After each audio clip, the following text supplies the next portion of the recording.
ये जो कोड है, ये कोड हमारा कल का कोड है, सब लोगों को विजिबल है ये code? Yes sir. Okay, right. सबको याद है कल मैंने बताया था एक्सेप्शन हैंडलिंग क्या होता है? पहले मुझे बताओ एक्सेप्शंस क्या होता है? रन टाइम एरर्स होते हैं जो प्रोग्राम के एग्जीक्यूशन पे आते हैं, ठीक है। फिर हमने देखा कि एक्सेप्शन आते हैं जब तो प्रोग्राम एबनॉर्मली टर्मिनेट हो जाता है, बंद हो जाता है। So to avoid that abnormal termination हम लोग को क्या करना पड़ता है? एक्सेप्शन को हैंडल करना पड़ता है। अब उन्होंने बोला अगर आपको एक्सेप्शन को हैंडल करना है तो आपका कोड जो है वो किसके अंदर लिखिए? ट्राई ब्लॉक के अंदर लिखिए। अगर ट्राई ब्लॉक में कहीं पे भी एक्सेप्शन आता है तो एक्सेप्शन क्लास का ऑब्जेक्ट जनरेट होके वो थ्रो होता है, और वो थ्रो होके नीचे कौन कैच कर लेगा? हमारा कैच ब्लॉक कर लेता है। फिर इतना इतना क्लियर है। और कैच ब्लॉक में अगर आ गया कोड तो हमारा एक्सेप्शन हैंडल हो जाता है। फिर हमारा कोड फटने से या फिर एबनॉर्मल टर्मिनेट होने से बच जाता है। Clear everyone? इतना सबको पता है, कल बताया था जो? Yes sir. Okay, right. मैं फिर से इस कोड को रन कर रहा हूँ, ठीक है। मैं फिर से ये कोड एक्सप्लेन एक बार कर देता हूँ कि हमने एक सिंपल डिवीजन का प्रोग्राम बनाया था जहाँ पे हमने यूजर से न्यूमरेटर रीड किया था, डिनोमिनेटर रीड किया था, डिवीजन किया था, रिजल्ट को प्रिंट किया था। ये जो फ्लैग वाला लॉजिक हमने यहाँ पे लगाया है ये बार बार बस रिपीटेटिवली इटरेट करने के लिए है, ठीक है। अब मैंने रन किया, सपोज मैंने एंटर किया 12 जब तक हमारे प्रोग्राम में कोई एक्सेप्शन नहीं आता है हमारा प्रोग्राम कैच में नहीं जाता है। हमारा प्रोग्राम तभी कैच में जाएगा अगर हमारे लिखे हुए कोड में कहीं पर एक्सेप्शन आता है। जैसे कि मैंने नंबर को 0 से डिवाइड करने के लिए गया बट 0 से डिवाइड नहीं हो रहा है तो वो कैच में गया। कैच में मैंने वो मैसेज प्रिंट किया है जो कि यूजर को एक्सेप्शन आने पे दिखना चाहिए। ये होने के बाद वापस से वो डू में जाता है और वापस से मुझे पूछ रहा है एंटर न्यूमरेटर। कब तक चलता रहेगा ये? जब तक कि मैं सही इनपुट नहीं करता। ओके, सो ये हमारा कोड है जहां जो कोड हमको एक्सेप्शन दे सकता है। जो भी कोड हमारा एक्सेप्शन दे सकता है वो कोड आप लोग ट्राई के अंदर लिख सकते हैं, और जो आपको लग रहा है कि जिस कोड में एक्सेप्शन आने का चांस ही नहीं है उसको आप ट्राई के बाहर लिख सकते हैं। जैसे ये दोनों लाइन पे मुझे नहीं लगता एक्सेप्शन आने के कुछ चांसेस है तो हम लोग इनको ट्राई के बाहर लिख सकते हैं। आगे के दिन में आप ट्राई के अंदर एक लाइन का भी कोड लिख सकते हैं। अगर आपको लग रहा है सिर्फ उसी कोड में मेरा एरर आ सकता है तो आप लोग उसी कोड को ट्राई और कैच में लिखिए, बाकी का कोड आप लोग ट्राई और कैच के बाहर लिख सकते हैं। ओके, इतना क्लियर है एवरीवन? ठीक है। अभी प्रॉब्लम क्या है कि हमारा जो कोड है, जैसे ये जो मैंने कोड लिखा है जो न्यूमरेटर डिनोमिनेटर रीड करके डिवीजन करता है, इस कोड में सपोज यहाँ पे मैंने, अब ये जो कोड है यहाँ पे मैंने एक ही टाइप का एक्सेप्शन हैंडल किया है कि अगर नंबर 0 से डिवाइड हो रहा है तो फिर वो कैच में आ जाएगा। बट हमारे लिखे हुए कोड में सिर्फ एक टाइप का एक्सेप्शन नहीं आता है, बहुत सारे टाइप के एक्सेप्शन आ सकते हैं। फॉर एग्जाम्पल, जब नेक्स्ट इंट में मैं यहाँ पर इंटीजर वैल्यूज की जगह कोई स्ट्रिंग वैल्यू एंटर करता हूँ, सो हमारा जो नेक्स्ट इन मेथड है जो कि वैल्यूज को रीड करता है वो सिर्फ स्ट्रिंग वैल्यू इंटीजर वैल्यूज ही रीड कर सकता है। अगर आप नेक्स्ट इन को कोई स्ट्रिंग वैल्यू या फिर अदर देन कोई इंटीजर वैल्यू दोगे तो नेक्स्ट इन रीड नहीं कर पाता है। ऐसे टाइम पर वो एबनॉर्मली प्रोग्राम को टर्मिनेट करने का कोशिश करता है, मतलब वो एक्सेप्शन क्लास का ऑब्जेक्ट जनरेट करता है और उसको थ्रो करता है। देखो मैं एंटर किया, आ गया वो एंटर करने पे हमारा कोड टर्मिनेट हुआ यहाँ पर। वो कैच में गया, कैच में आने के बाद उसने क्या बोला? You can not divide a number with 0। मतलब हमारे कोड में एक्सेप्शन आया हुआ है। सबको दिख रहा है? अगर मैं ये डू वाइल वाला कोड हटा दूं तो फिर ये शायद ज्यादा प्रॉपरली आप लोग को दिखेगा।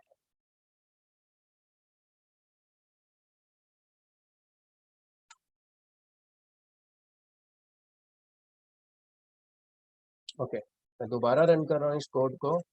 मैंने यहाँ पर ऐसा कुछ किया, ठीक है। बोल रहा है you can not divide a number with 0 and thanks for using service, बंद हो गया। फिर देखो मेरे कोड में एक्सेप्शन आया है, बट इस बार एक्सेप्शन मैसेज सही आ रहा है क्या प्रोग्राम यूजर को? यूजर ने यहाँ पे इनवैलिड इनपुट किया है, उसने गलत इनपुट किया है, लेकिन उसको आउटपुट क्या आ रहा है एक्सेप्शन आने पे? You can not divide a number with 0।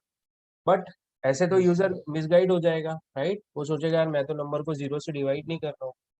इस बार वो गलत इनपुट कर रहा है तो उसको उस रिलेटेड मैसेज आना चाहिए जो वो गलती वहां पर कर रहा है, ठीक है। बट क्योंकि हमने एक ही कैच लिखा हुआ है यहाँ पर तो जो भी एक्सेप्शन आएगा हमारे कोड में ट्राई के अंदर, वो सारे एक्सेप्शन को सिर्फ हमारा ये कैच ब्लॉक कैच कर रहा है, यही पकड़ रहा है। इसलिए जो भी एक्सेप्शन आएगा, चाहे आप इनवैलिड इनपुट करें, नंबर गलत डाल दें, या फिर आप 0 से डिवाइड करें, जो भी यहाँ पर इनपुट एक्सेप्शन आएगा उसको सिर्फ यही कैच पकड़ेगा। और यहाँ पे हमने सिर्फ एक ही मैसेज दिया है, इसलिए वहां पर हमको ऐसा मैसेज आ रहा है। ठीक है। सो कहने का मतलब है हमारे कोड में, हमारे ट्राई के अंदर लिखे हुए कोड में एक से ज्यादा एक्सेप्शन आ सकते हैं, अलग अलग तरीके के टाइप के एक्सेप्शन आ सकते हैं। एंड दैट इज वाई हम लोग एक ट्राई के नीचे मल्टीपल कैच ब्लॉक भी लिख सकते हैं।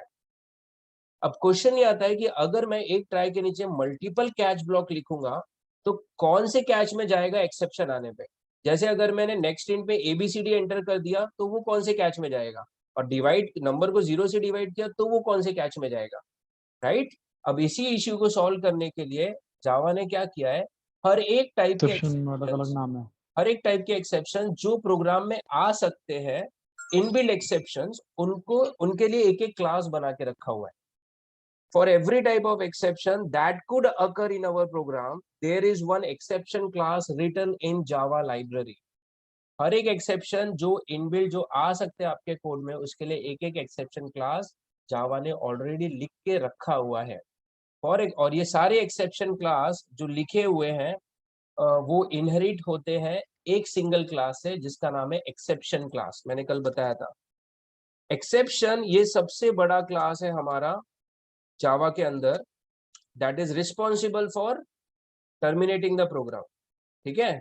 अब देखो, अगर आप लोग किसी नंबर को नेक्स्ट इन में अगर आप लोग इनवैलिड इनपुट देते हो, इंटीजर की जगह और कोई आप लोग अगर इनपुट वैल्यू दे देते हो, ऐसे टाइम पर हमको इनपुट मिसमैच एक्सेप्शन आता है। कौन सा क्लास है उसके लिए, input input mismatch. Match exception class. ये क्लास कब जनरेट होता है, जब अगर मेरा इनपुट मिसमैच हो रहा है, right. Similarly there is one more class जिसका नाम है arithmetic exception class. Arithmetic exception ये है ना,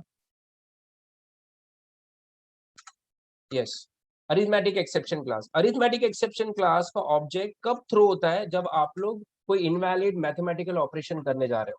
जैसे मैं जब नंबर को 0 से डिवाइड करने जाता हूँ, तो वहां पर अरिथमेटिक एक्सेप्शन क्लास का ऑब्जेक्ट थ्रो होता है। जब मैं नेक्स्ट इंट में कुछ इनवैलिड इनपुट कर दूंगा तो फिर इनपुट मिसमैच एक्सेप्शन आता है, राइट। हर एक एक्सेप्शन के लिए, हर एक टाइप के एक्सेप्शन के लिए जावा ने एक एक क्लास हमें बना के दिया हुआ है, राइट। हमें बस ये डिसाइड करना पड़ता है कि हमारे कोड में कौन से टाइप का एक्सेप्शन आ सकता है, कौन से क्लास का। कल वाले क्लास में मैंने बताया था कि जब भी कोई एक्सेप्शन आता है, एक्सेप्शन क्लास का ऑब्जेक्ट क्रिएट होता है और वो थ्रो होता है। बट ऐसा नहीं होता है, जिस टाइप का एक्सेप्शन आ रहा है उस टाइप के क्लास, उस टाइप का ऑब्जेक्ट क्रिएट होता है।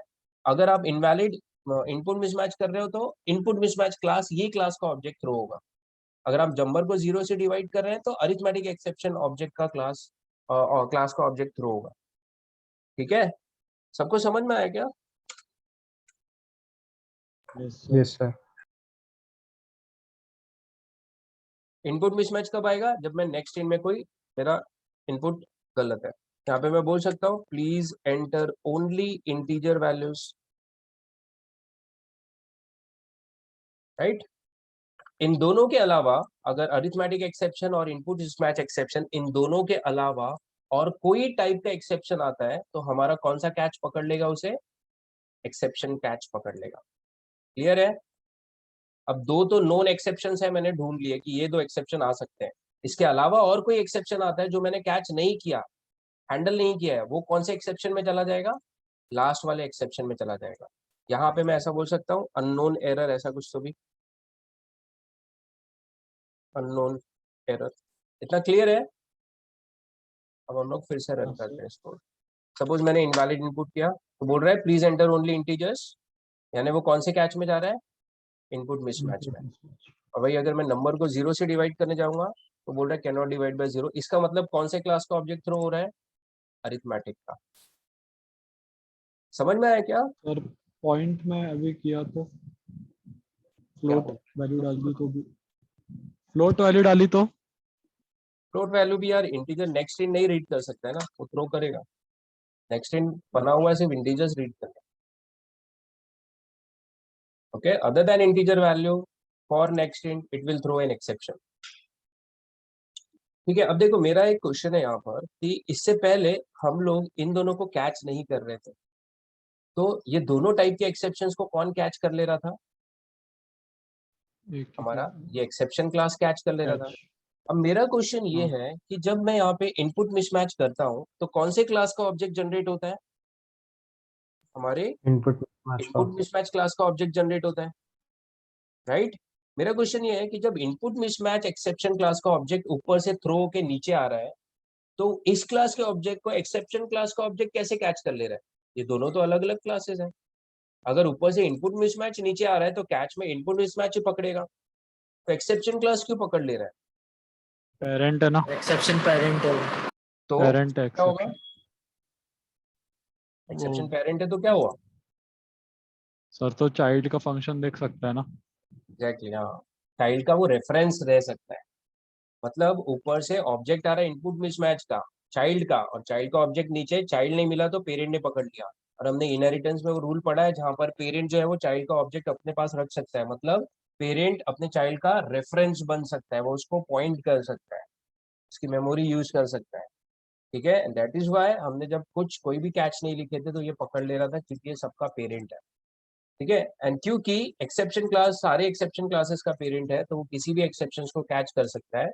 तो ऐसा बोला गया है कि आप कभी भी कैच में एक्सेप्शन को पहले मत लिखिए सीक्वेंस में, क्योंकि फिर ये दोनों तक आएगा क्या कंट्रोल? नहीं। नहीं आएगा, क्योंकि ऊपर ही ये पकड़ लेगा सब। आ रहा है क्या ध्यान में? हाँ सर। सबको समझ में आ रहा है multiple catches? Yes sir. Okay, Atharva clear है अभी? हाँ सर। तनय, प्राची? हाँ सर। ओके, अभी देखो अपने कोड में, प्राची समझ में आया क्या? हाँ सर। अब देखो हमारे कोड में इन दोनों के अलावा हम लोग कोई और एरर जनरेट करके देखते हैं। सपोज हमारे पास एक और एक्सेप्शन क्लास है जिसको नल पॉइंटर एक्सेप्शन बोला जाता है। नल पॉइंटर एक्सेप्शन तब आता है जब आप लोग ने ऑब्जेक्ट को अगर मेमोरी नहीं दी है और आप उस ऑब्जेक्ट को यूज करने जा रहे हो। जैसे यहाँ पे स्कैनर का ऑब्जेक्ट मैंने बनाया, मैं इसे ऑब्जेक्ट इसलिए बोल रहा हूँ क्योंकि मैंने इसको न्यू से मेमोरी दी हुई है। आफ्टर रीडिंग द न्यूमरेटर मैं क्या करता हूँ, स्कैनर ऑब्जेक्ट को डिस्ट्रॉय कर देता हूँ just by assigning null. Null assign करने से ये जो स्कैनर ऑब्जेक्ट है वो अभी उसका जो रेफरेंस है वो चला जाएगा, मतलब उसका मेमोरी जो था वो रिलीज हो जाएगा। It will start pointing to null. इसके पास अभी कोई एड्रेस नहीं रहेगा। अब अगर स्कैनर के पास कोई मेमोरी नहीं है तो वो क्या डिनोमिनेटर ये वैल्यू रीड कर पाएगा क्या? नहीं। नहीं रीड कर नहीं पाएगा, सर। इसके पास मेमोरी नहीं है। तो ये कौन सी टाइप का एक्सेप्शन थ्रो करेगा? ये नल पॉइंटर एक्सेप्शन क्लास का ऑब्जेक्ट थ्रो करेगा। अब नीचे में मैं नल पॉइंटर को कैच कर रहा हूँ क्या कहीं पे? नहीं, वो कौन से कैच में जाएगा? एक्सेप्शन। एक्सेप्शन में एक्सेप्शन। जाएगा, बराबर है। ठीक है, अब देखो इसको हम लोग रन करके देखो। सी न्यूमरेटर रीड किया, जैसे रीड होगा उसके बाद स्कैनर नल कर दे रहा हूं मैं, उसके बाद हमारा एक्सेप्शन थ्रो होगा। आ रहा है वो, एंटर न्यूमरेटर डिनोमिनेटर बोला, फिर ऑब्जेक्ट नल मिला तो उसने अननोन एक्सेप्शन अननोन एरर फेंका हुआ है। अननोन एरर कौन प्रिंट कर रहा है? एक्सेप्शन। अगर मुझे बताओ यहाँ पर मैं एक्सेप्शन। एक्सेप्शन ये वाला कैच हटा देता, अब क्या होता है एक्सेप्शन आने पे? कोड फट जाएगा। कोड फट जाएगा। नीचे नीचे उसे नल पॉइंटर एक्सेप्शन नहीं मिलेगा, और नल पॉइंटर नहीं मिलेगा तो वो एक्सेप्शन को ढूंढने जाएगा। एक्सेप्शन भी नहीं मिलेगा उसको, कोई भी मैचिंग कैच नहीं मिलेगा तो हमारा कोड फट जाएगा फिर। सही, आगे एक्सेप्शन हाँ। इतना क्लियर है? Yes sir. ओके, तो आपको इसको हैंडल करना है तो आप लोग नल पॉइंटर एक्सेप्शन को हैंडल कर सकते हैं आप। ठीक है, ओके, तो जितने आप पकड़ सकते हो कैच उतने पकड़िए। और जो फंक्शंस लिखे हैं जिन्होंने, वो खुद बताते हैं कि मेथड्स कौन कौन से टाइप के एक्सेप्शन थ्रो कर सकते हैं। जैसे आप नेक्स्ट इन पे कर्सर ले जाइए, कर्सर ले जाने के बाद आपको उसका डिस्क्रिप्शन में यहाँ पे पता चल जाएगा, दिख रहा है ये बता रहे हैं यहाँ पे कि स्कैनर जो है नेक्स्ट इन जो है वो ये 3 टाइप के एक्सेप्शन थ्रो कर सकता है। हर एक का रीजन दिया है कि कहाँ पे कौन सा एक्सेप्शन वो थ्रो कर सकता है। हम लोग इनपुट मिसमैच पकड़ रहे हैं, बट उसके अलावा ये नो सच एलिमेंट और इलीगल स्टेट एक्सेप्शन भी थ्रो करता है, राइट? जहां तक अच्छा है कि आप लोग जितने एक्सेप्शन कैच कर सकते हो उतने कैच करो, क्योंकि हर एक एक्सेप्शन को प्रोग्राम में एक एक एरर कोड दिया जाता है। उस एरर कोड से ही डिटरमाइन होता है कि कौन से टाइप का एक्सेप्शन या एरर आ रहा है। जब क्लाइंट हमारा सर्विस यूज करता रहता है तो एक एरर कोड की फाइल या सर्विस हम लोग बीच में बैकएंड में एक फाइल जनरेट करते रहते हैं जिसको लॉग फाइल बोलते हैं। अगर कोई एक्सेप्शन आता है तो वो एरर कोड हमारे लॉग फाइल में राइट होता रहता है। तो जब क्लाइंट बोलता है ना कि आपका सॉफ्टवेयर चल नहीं रहा है, तो हम लोग उससे एरर वो लॉग फाइल मांगते हैं। उस लॉग फाइल में हम लोग देखते हैं कि कौन से टाइम पे कौन सा एरर कोड जनरेट हुआ है। ठीक है, दैट इज वाई हर एक एरर को कैच करने के लिए बेटर है कि आप लोग मल्टीपल कैचेस लिखो। ओके, इतना क्लियर है? Yes sir. उसके बाद हमारे पास ना अभी ट्राई और कैच के साथ एक और ब्लॉक है, ऑप्शनल ब्लॉक है, जिसे फाइनली ब्लॉक बोला जाता है। Finally block, first of all it is an optional block, right. Finally के अंदर लिखा हुआ कोड हमेशा एग्जीक्यूट होता है, हमेशा। एरर आने पर भी एग्जीक्यूट होगा, एरर नहीं आने पर भी एग्जीक्यूट होगा। जैसे ये वाली लाइन जो है, ये मैं फाइनली के अंदर लिखता हूँ, ठीक है। फाइनली ब्लॉक के अंदर लिखा हुआ कोड हमेशा एग्जीक्यूट होता है, एरर आए एरर नहीं आए दोनों टाइम पे। सपोज आप लोगों ने ये कोड लिखा और आपके प्रोग्राम में कोई भी एरर नहीं है, तो from the last line of the try block it will directly jump to the finally block. और अगर आपके कोड में कोई एक्सेप्शन आता है तो it will jump to its matching catch block. वो मैचिंग कैच ब्लॉक में जाएगा, उसको एग्जीक्यूट करेगा, फिर वहां से फाइनली में चला जाएगा। फाइनली के अंदर लिखा हुआ कोड हमेशा एग्जीक्यूट होता है। फॉर एग्जाम्पल देखो, मैंने यहाँ पे नंबर को 0 से डिवाइड किया, right. Thanks for using service आया, फाइनली में लिखा हुआ कोड। Yes suppose sir. यहाँ पे मैंने नंबर को 0 से डिवाइड किया, वो मैचिंग कैच में गया, फिर भी बोलो उसमें बोला thanks for using service, right. तो ये डेटाबेस हैंडलिंग के टाइम पे फाइनली ब्लॉक बहुत इंपॉर्टेंट है, क्योंकि हम लोग डेटाबेस को ओपन करने के बाद क्लोज करते हैं। क्लोज करने के लिए हम लोग क्लोज वाला कोड फाइनली में लिखते हैं, क्योंकि वो हमेशा एग्जीक्यूट होना चाहिए। इतना ठीक है? Yes Yes, sir. तो sir. ट्राई, कैच, फाइनली हम लोग ऐसे पेयर कर सकते हैं। इनके तीन केसेस है। ट्राई और कैच लिखो, जैसे हमारा पहला केस जो हमने पहले किया। आप ट्राई कैच फाइनली भी लिख सकते हो, जैसे हम ही लिख रहे हैं। आप ट्राई और फाइनली भी लिख सकते हो। ट्राई और फाइनली में इसको भी पेयर कर सकते हो, ट्राई और फाइनली विदाउट कैच। बट अगर आप कैच नहीं लिखोगे, सीधा ट्राई और फाइनली लिखोगे, तो आपका कोड में एक्सेप्शन आने से आपका कोड फिर फटेगा, क्योंकि हैंडल नहीं हो रहा है। ठीक है, फाइनली में जाएगा, फाइनली में जाने के बाद फिर आपका एक्सेप्शन थ्रो करेगा। तो ये भी अच्छा है, आप लोग अगर एक्सेप्शन दिखाना चाहते हैं, हैंडल नहीं करना चाहते, तो आप ऐसा भी कर सकते हैं। सो ट्राई कैच फाइनली, और दूसरा ट्राई फाइनली, ऐसे तीन हमारे पास पेयर कर सकते हैं हम लोग। ओके, इतना क्लियर है Yes, sir. एवरीवन? ये फाइनली वाला जो है, ये मैंने कल ही दे दिया था नोट्स में। इतना सबको समझ में आ रहा है? Multiple catches, try, finally. बहुत लोगों को होने के बाद कंफ्यूजन होता है कि ट्राई और कैच कैसे यूज करना है। ठीक है, तो कुछ नहीं है, आपका जो पूरा कोड है, बस उसको मेथड के अंदर लिखने के बजाय मेथड में ट्राई बनाओ, ट्राई के अंदर लिखना चालू कर दो। अभी से प्रैक्टिस करो इसका, नहीं तो फिर बाद में नहीं समझ में आएगा। यस ठीक है सर। गाइस, फाइनली ऑप्शनल है, आप लिख भी सकते हो, नहीं भी लिख सकते हो।